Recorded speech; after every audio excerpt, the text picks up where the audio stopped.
And so now for our next speaker, we have Zaid Lahham. Yes, woo. Zaid Lahham is a consultant by day with ThoughtWorks. By night, he participates in multiple programs. Some of them are Code Bar. He's located in the UK.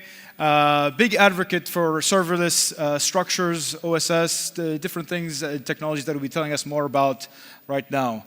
Are we ready to have Zaid? Finally, Zaid. Thank you.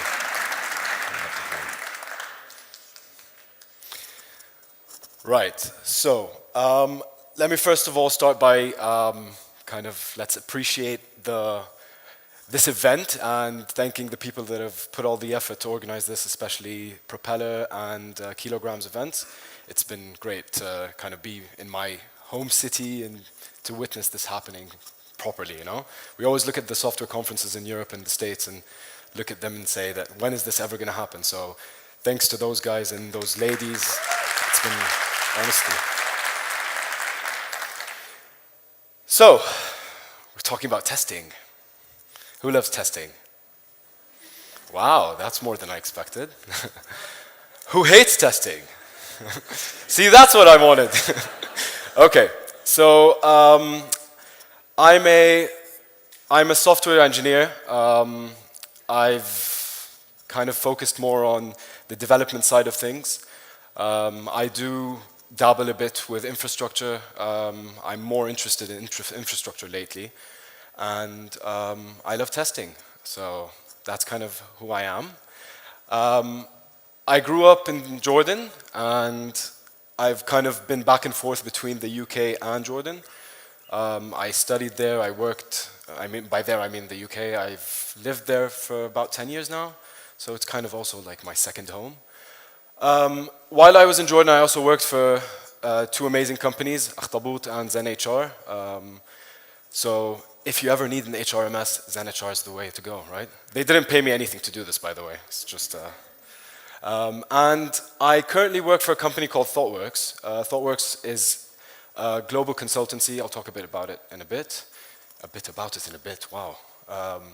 And I also worked for CarWow. You probably don't know about it. It's kind of a really cool startup that does dealer to consumer kind of sales. Rather, it's cutting out the middleman. Anyway, cool stuff, cool technologies, loads of smart people there.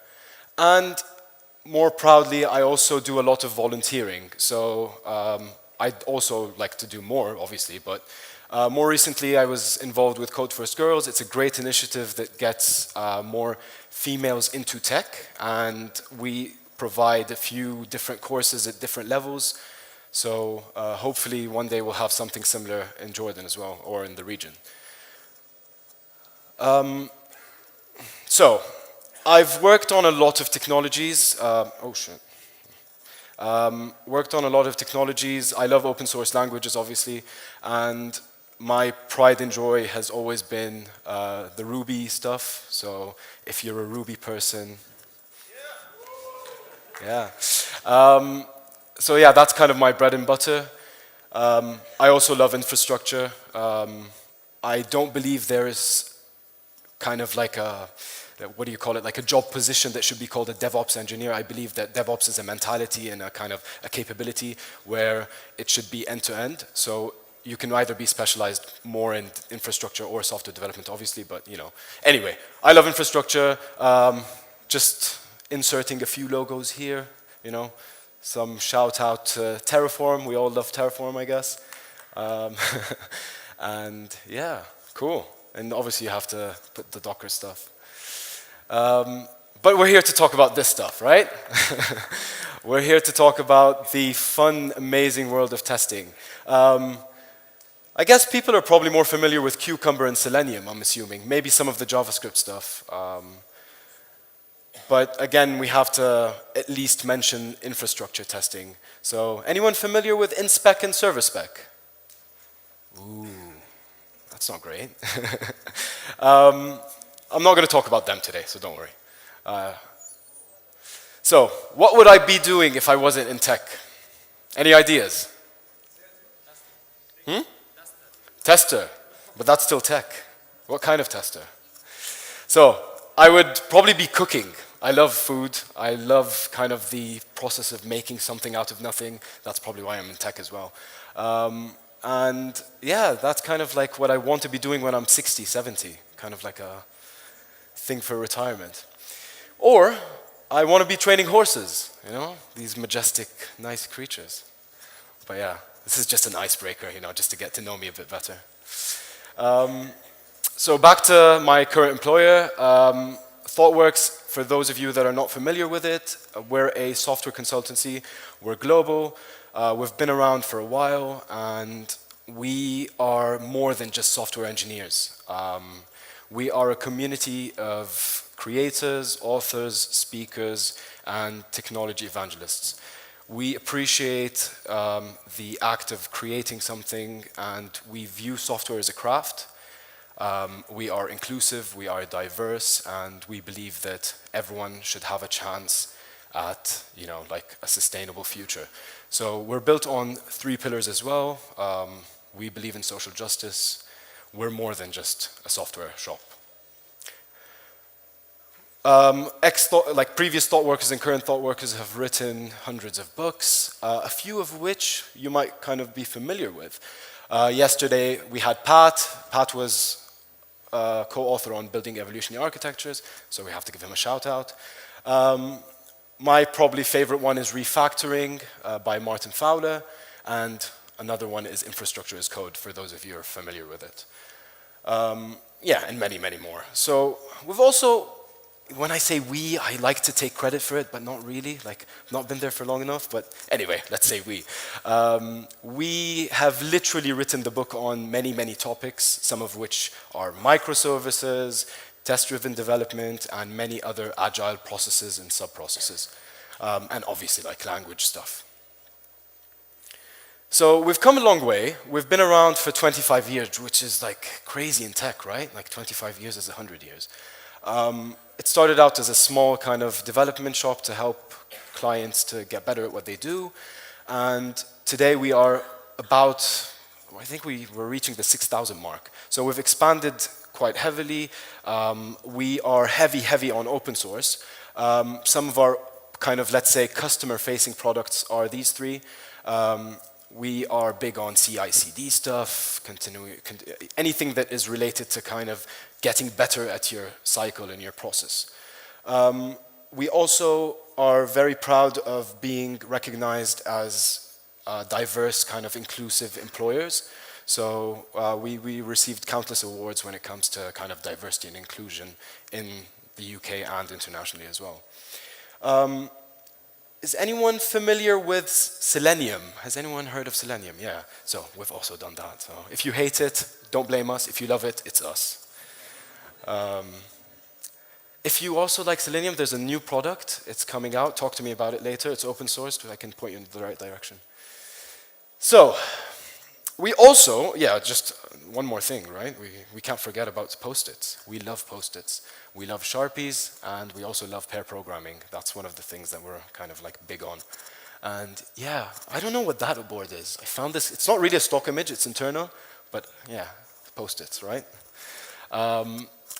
But forget about me, forget about ThoughtWorks, back to the fun stuff. So another kind of like, let's engage you people and ask what you think about testing. Who here tests code, just in general? 20, 30, 40? Cool, okay. Of those of you that raised your hands, how many of you have a kind of code coverage above, let's say, 80%? Okay, above 50%? Don't measure. Who doesn't measure? Yeah, that's the way to go. Okay, testing is a bit of a funny one, right? Because we either put it off to the end, or we think it's like something that's going to waste time and it's just another cost, right? But unfortunately not, and unfortunately this thing will bite us at some point, and we'll realize quite later on in the process that, yeah, maybe that kind of small function should have been tested. That function that kind of escalated into like a whole new class and a whole new beast on its own should have been tested, right? So, why don't we like testing? I guess we can go on for hours and hours about this, but let's kind of make it short and sweet. We don't like it because it wastes time, right? It takes too much time out of our very busy days and our already kind of exhaustive lifestyle. So let's just say it takes too much time out of our day-to-days. It also does something quite annoying. It's fragile. So have you ever run into that situation where you have this one function, right? And it has a test, or let's just keep it simple. You're not writing a new test, it's there. You run the code, you run the test suite, it's green, we're happy, right? But then we change this one small thing in that other function that's unrelated, and everything goes red. Who's had that before? Yeah, right? So it's fragile. It's very kind of brittle. And it is very distractive, right? So another scenario. We run our mega crazy test suite that's taking 10 minutes. And the first thing you do, you're looking at the kind of terminal, it's going up and down. Then you grab your phone, you're like, yeah, you know, Reddit, Twitter. Oh, let me send a message to that person, WhatsApp. And then 15 minutes later, it's red, but that happened 10 minutes ago. So it's also a reason, or I'm not going to call it a reason, it's an excuse for us to be less productive and to waste more time. So we can blame it for that, but is it really the culprit? Who's familiar with this, the concept of a testing pyramid? Okay, cool. The testing pyramid came about maybe 10, 15 years ago by two people independently. Oops. Michael Cohn and Jason Huggins. The concept was that there is this pyramid shape which has three main parts. The bottom layer, which you could represent as the one that should be the most useful and the one we spend most time on developing, would be our unit tests. The intermediary one would be our service layer, or which you could call the integration layer. And the top one, which is the smallest, slimmest one, would be the UI layer. So what's the difference between these three? I think the unit one is self-explanatory. We're more familiar probably with unit tests.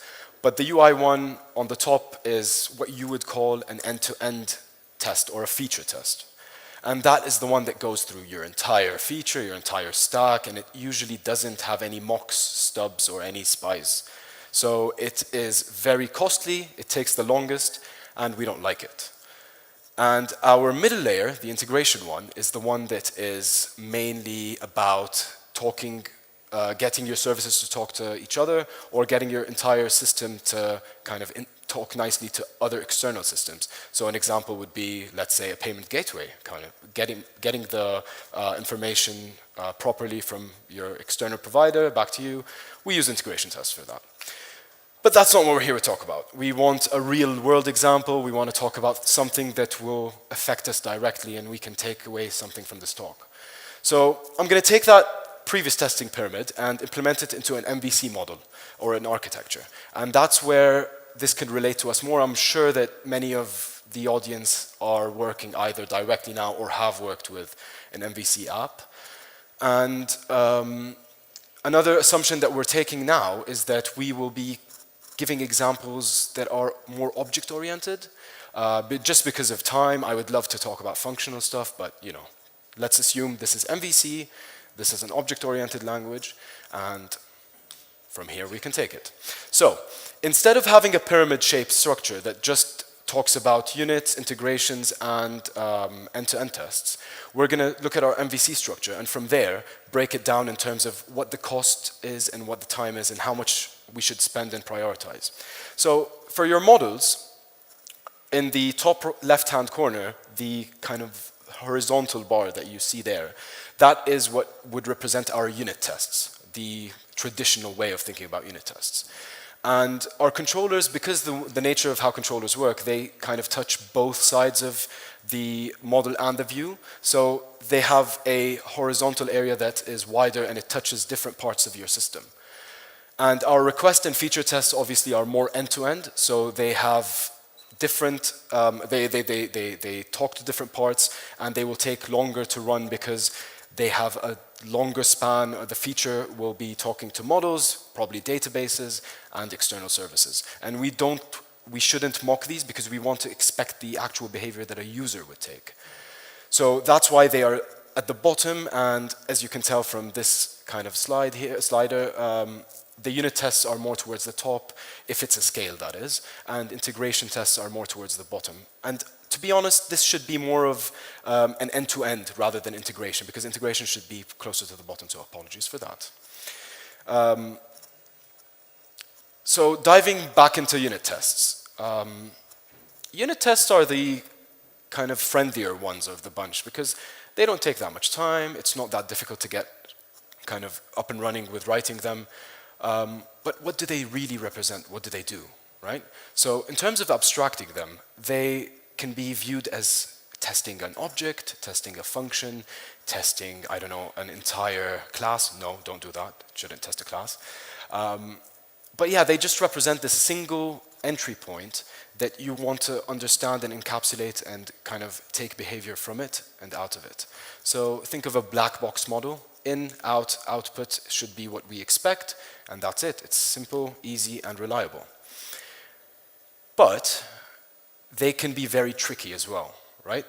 Having them as short, sweet, doesn't mean that they can't bite back at you, because they can get bigger and bigger and bigger to the point where they're not really unit tests anymore.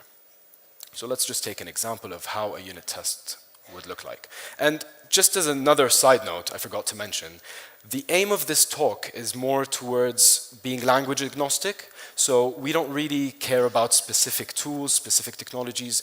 This is more of a methodology and a cultural shift that we will talk about, rather than testing in Python is great, testing in Java is horrible, you know, that sort of thing, unless you test in PHP, you know. I'm joking, PHP is fine. So this example, we have a basic function that is adding two numbers together, right? So function sum. And all we do is test what the input output would be, and we make sure we don't get an error message. So, you know, we don't need to explain this. Quite simple, and it does the job for us, right? Integration tests. What do? Test external stuff, internal stuff, they do a bit of everything. I think they're quite important because they can help us understand more about our systems, right? Because at some point, especially when we're talking about microservices, when we're talking about monoliths, it doesn't matter. At the end of the day, we have very specific, complex sets of messages happening, and integration tests help us understand these more.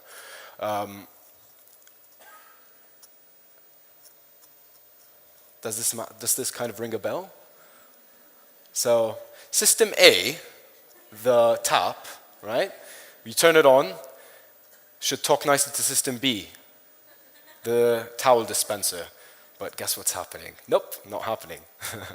So that's kind of like what integration tests are meant to do. They want to make sure that two things work together and they don't break each other. End-to-end tests are the most hated out of the three categories. And I've also run into the situation where you would have this end-to-end test that goes on for 5-6 minutes, like just one test, and that's crazy. That is a waste of resources, time, energy, and it demotivates kind of the momentum and all the good stuff that are happening with testing. But then again, I think loads of people, myself included, we fall into the trap of thinking everything should be tested just for the sake of kind of covering that holy grail 100%. That is quite incorrect, because actually the talk that Dina gave, there was a mention of limiting your end-to-end test, and that really resonates well with me, and I really believe in that. End-to-end tests should be for the core essential, kind of the stuff that will break the bank, you know? Making sure our features that we really care about are the ones that are tested end-to-end. You know, we don't care if that widget pops up if it's not doing anything. We care about the payment stuff. We care about our users being unhappy and user retention. That's what we want to test. But, you know, like the fun, cool stuff, the CSS stuff, we don't care about that. No, we do. So an end-to-end test, this is a typical end-to-end test. This is kind of broken down as a behavior, so a feature that would have a visitor signing up. I apologize for the size of the font, but the gist of it is quite simple. We have scenarios, so this is, we'll get into the next bit, which is behavior-driven development. But our scenario here is quite simple. We have 4 of them. One is signing up with valid emails and password. One is with an invalid, blank passwords, and we have a helper at the bottom, which would be helping the, there are 3 scenarios and 1 helper. And the helper is to reuse our code, just, dry. And scenarios are quite similar to what you would do in real life, right? So I am a user, I'm on the landing page, I click on sign up, and I fill in the form inputs, and this is what could happen. It could give me an error, it could give me a success banner, right?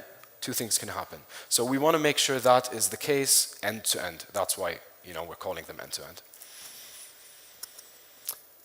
But then we have legacy systems, right? Not everything is fluffy and nice and like a greenfield project that you started a week ago with the newest, kind of shiniest technology. So who here wants to volunteer for a definition of what a legacy code base is? Don't worry, there's no spotlight on you, it's all on me. Any volunteers? Shout out, go for it. Shout out, yeah. No need for microphones, just do it. Oh, we need a mic.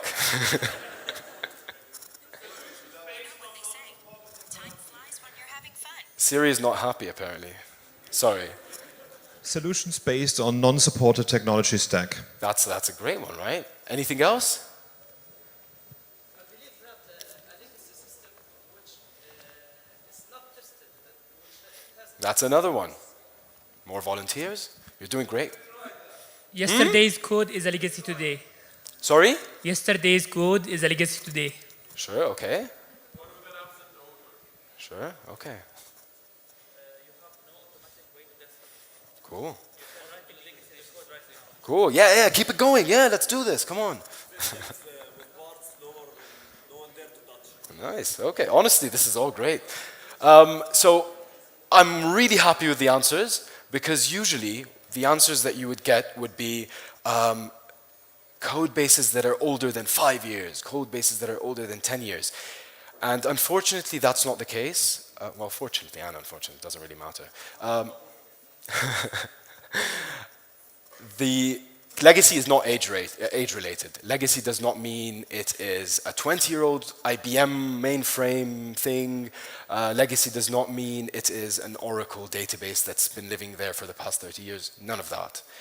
Legacy is like code bases that are untested, unreliable, scary, and don't have, again, we're talking about object-oriented stuff, so they don't have proper dependency injection, they don't have the right solid principles, and all of these nice things, right?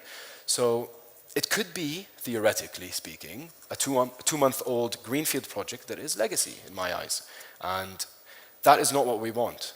So let's shift away the namings to reflect what the state of the testing is. There is, wow. There is a, who knows Rob Martin, Uncle Bob? Yeah? So Uncle Bob has a definition for for code bases that are not, oh my God, what's happening? Legacy code bases. And his definition is very simple. It is just any set of code that is not tested. It's that simple.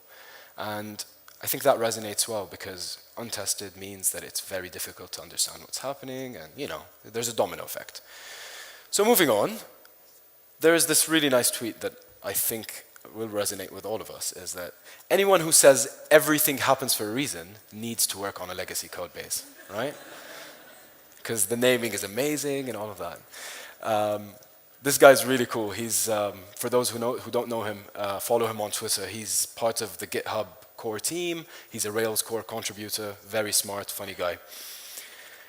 And I'm going to read another quote. So The phrase strikes disgust in the hearts of programmers. It conjures images of slogging through a murky swamp of tangled undergrowth with leeches beneath and stinging flies above.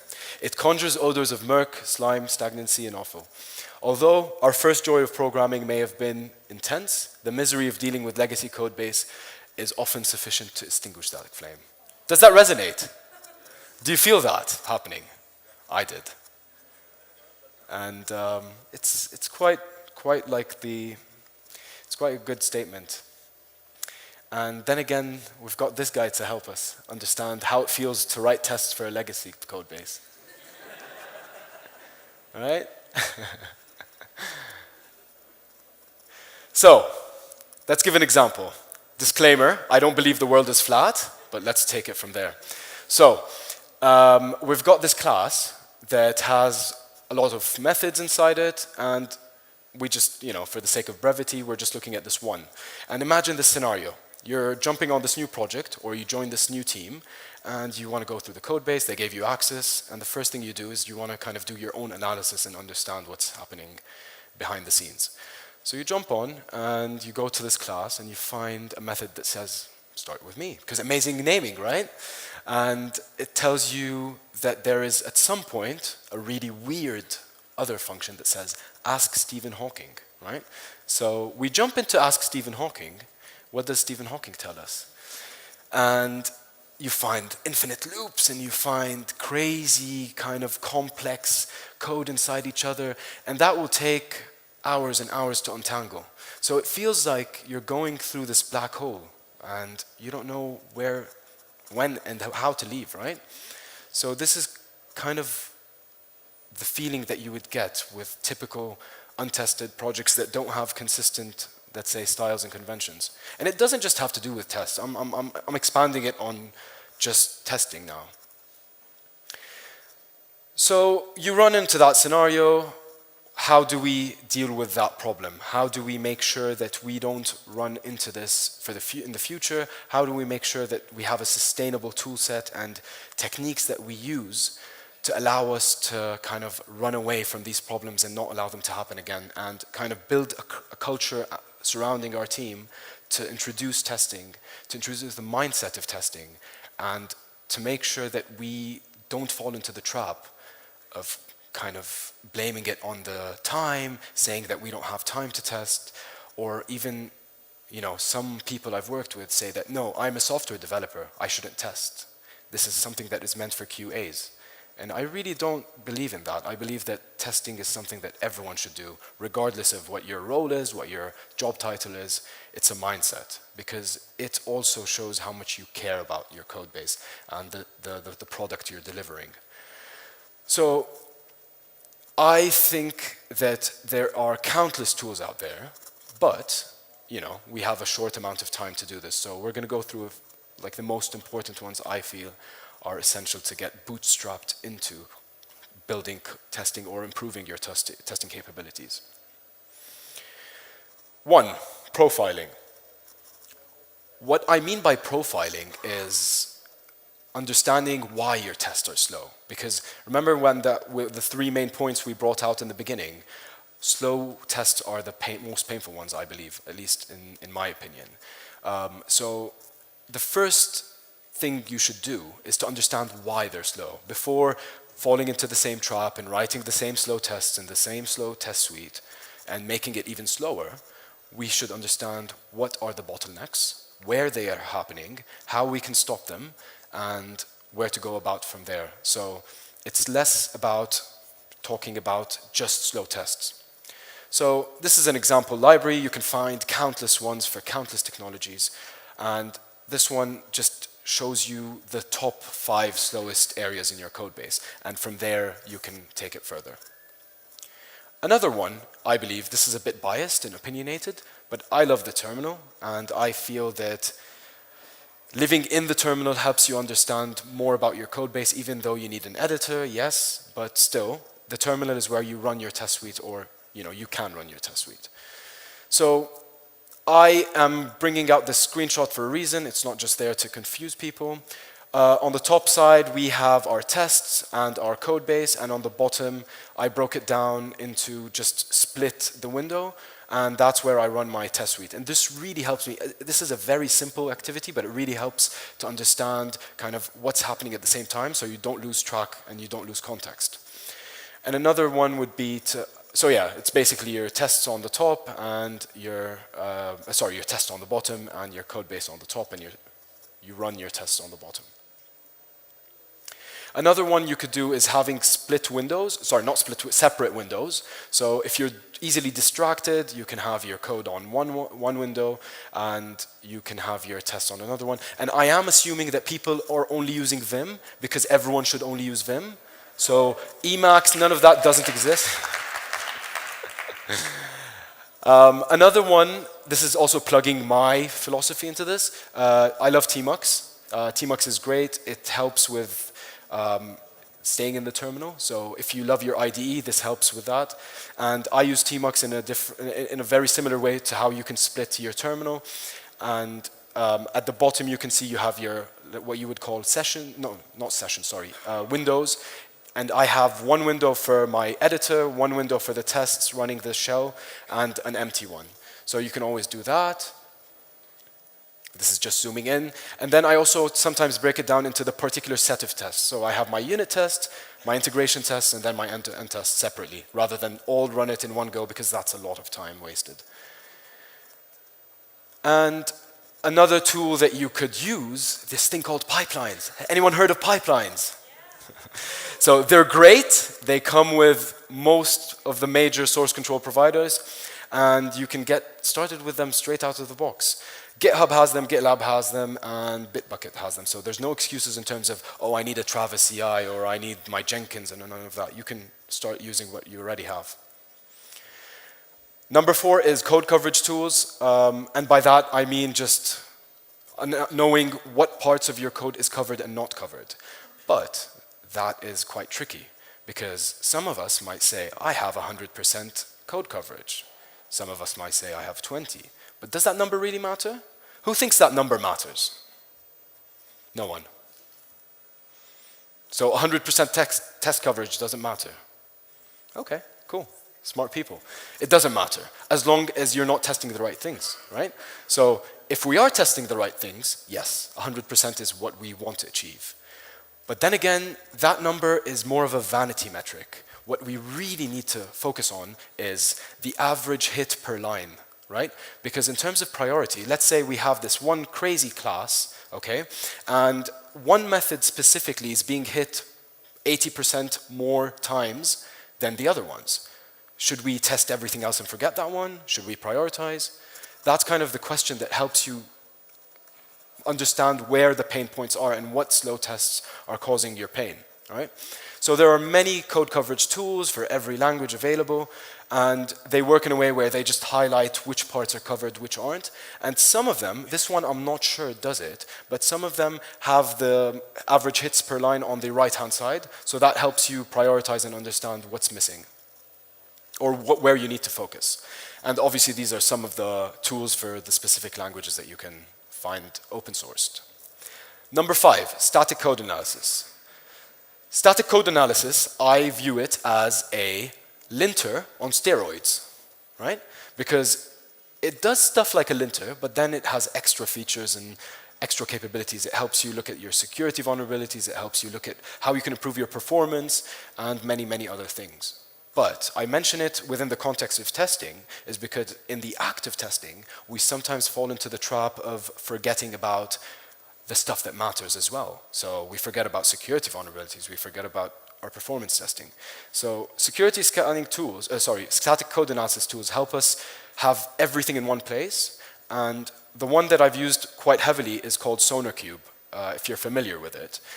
But there are other options. You can use GitLab's internal built-in static code analysis. You can use the JetBrains ones for each different IDE. And there's Codacy from the people behind Atlassian, I guess, the Atlassian products.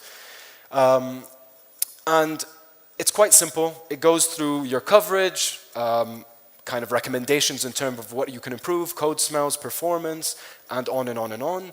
I believe SonarQube is open sourced, so you can spin up an instance, throw it there, and let the whole team use it. Or you can use the SaaS version and pay so much. So it's your choice. There are others out there, obviously, but this is the one I would recommend because I've used it. And then again, we have techniques, right? This whole new other side of how we can improve our workflow in terms of testing. So, step one, follow the thread, right? So remember that example about the legacy code base with the crazy naming? Try to follow where that goes. Keep going, keep digging into the rabbit hole, keep going deeper and deeper until you find that point where, aha, this is where I should start, right? That tactic should also work hand in hand with understanding and providing a proper analysis. So this is an activity that the whole team should work on. It is an investment, I know, it is time wasted, but this will really pay off in the future. The return on investment is definitely there. And if you don't believe it, believe me.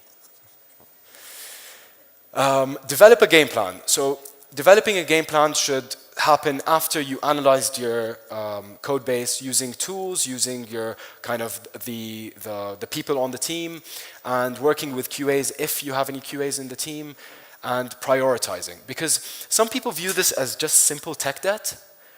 It could be, but it's probably more than that. If there is so much tech debt, is it actually tech debt anymore? That's a question for the product people, right? Because it's a bit controversial.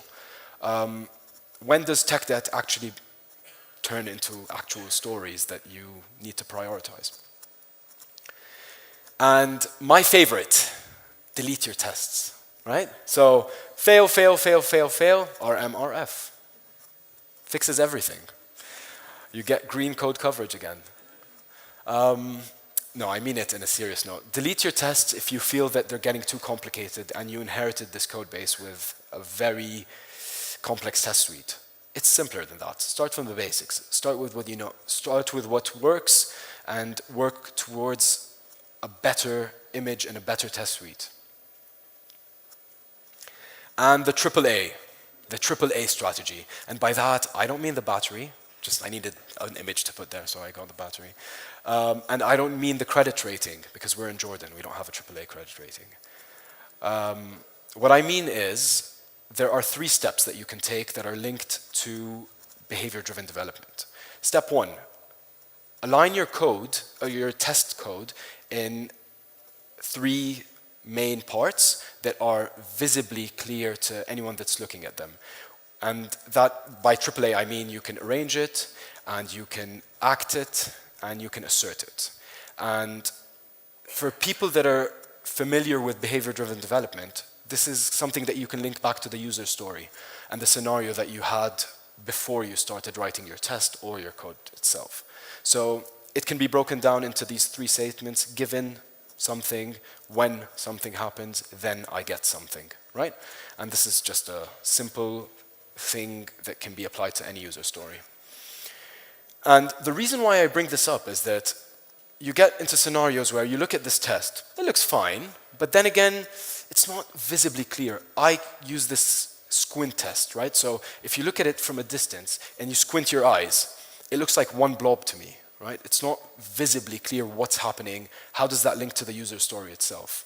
So we can introduce another way of breaking it down by using spaces and breakpoints. So first part, you can tell, that's the given.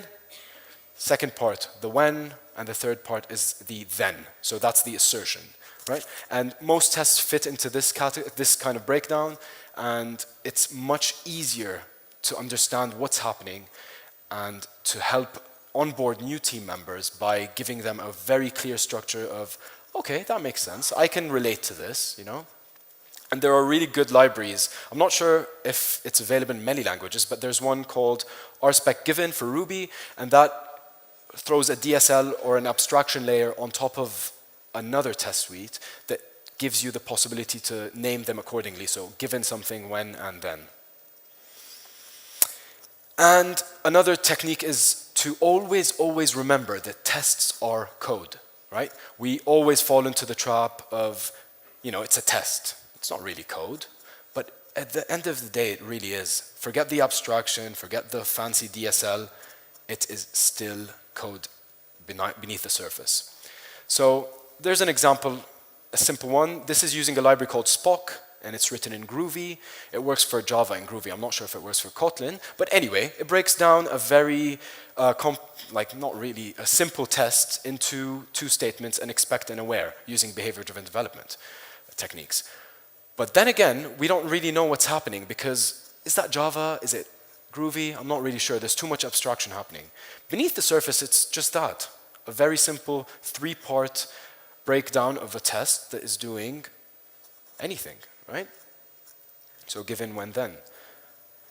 And we also fall into the trap of looking at a helper, which is called jump and dance here, and we think of that as part of the test suite. But really, it's not. It is code that we've written for the purpose of helping us. So we always forget to test these ones. So don't forget to test your helpers as well, because eventually, if there are too many helpers, that's a bad code smell, and we should remember that, there's something wrong. We should dig deeper into it, and maybe there's something wrong with our code rather than our tests.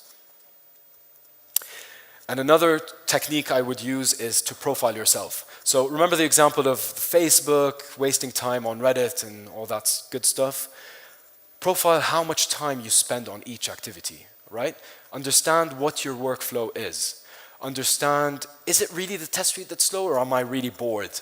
Is it that the runner is failing at the wrong times? Am I running tests in the morning and then giving up? Am I doing it in the evening and using it as an excuse to go home? Who knows? So just use this simple notebook, simple notepad. Make sure that you understand what is the bottleneck. Are you the bottleneck? That's the better question to ask. And it could be. And have a QA mindset 24/7 when you're looking at code, right? Even if you think you're a software developer, you're not a QA, I believe there's no difference. I believe that we are all here for the same reason, to build a great product, right? So a QA person is not just responsible for writing tests. No, they have other responsibilities. And software developers are not just writing tests. We share this responsibility. We should work together. We should think like a QA as software developers. But at the same time, we should understand what the difference is between kind of being QA focused or implementation focused. And I love this GIF. Yep, boom. So, I guess now is the time to briefly say why we love testing, or why we should love testing. So testing helps us to find the bugs. Whether you want to like it or hate it, tests really are the first line of defense. They are your flu shot before the winter comes. They take an automated perspective. They are not tired. They don't get eye problems. So if they run, if they're written properly, they will always find that one thing that you are writing them to test. They give us more confidence in our code base. Even if it's like the 100%, even if it's just all green, it does help us to understand what we're doing in a better kind of manner. We can focus more on implementing things rather than focusing if they will break or not. And it is a great collaboration tool. And by that I mean, imagine a junior developer or a new starter joining on your team. Having a very solid test suite will really make their integration into the team smoother. They can read that once, understand what we do, how we do it, what the product is, what these services are, especially when you have so many different parts that are talking to each other. Imagine how difficult it is to explain it, but if they read through the tests, that's it, documentation not needed. And my takeaway would be, build a testing culture in your team. It pays off, it really does. I've seen it happening in the small teams, in the huge enterprise level teams. Eventually, they all find the benefits of testing. It's just that one person or these two people on the team that drive change. Make sure that people can see the differences that you can have.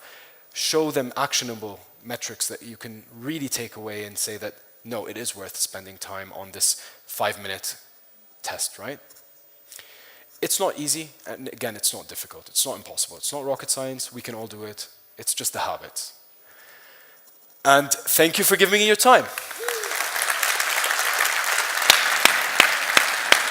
Great job, Zaid. Thanks for you. being with us. Unfortunately, we were out of time for That's questions, fine. but I'm you're outside. around. Yeah, I'm and I'm sure just everybody outside. wants to meet you. It's so great to see so many Jordanians being shipped out to the UK, I guess, and doing great work. It's becoming a common theme.